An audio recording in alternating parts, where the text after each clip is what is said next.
Subscribe करें और दबाएं बेल आइकन ताकि कोई खबर रह न जाए। और नाज़रीन आपको बताएं, महकमा मौसमियात की जानिब से रवां हफ्ते मूसलाधार बारिशों की पेशगोई के पेश नज़र NDMA ने हाई अलर्ट जारी कर दिया।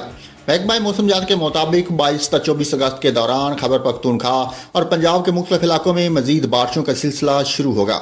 इस हवाले से NDMA का कहना है कि बारिशों की वजह से मकामी नदी नालों में बहाव में इजाफे के साथ साथ दरिया काबुल के बहाव में भी इजाफा मुतवक्को है।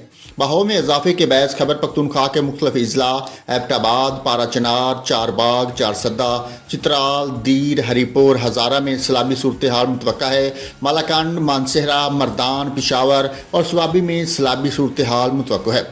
दूसरी जानब पंजाब में खीता पोटोहार, जुड़वा शहरों बहावलपुर, डीजी खान, फैसलाबाद, गुजरांवाला, गुजरात, हाफिजाबाद में बारिश मुतवक्को है। जेहलम, लहिया, लाहौर, मियांवाली, मुल्तान, नारोवाल, रहीम जरखान, सियालकोट और सरगोदा में बारिश और मशरकी पंजाब में मूसलाधार बारिश का इम्कान है।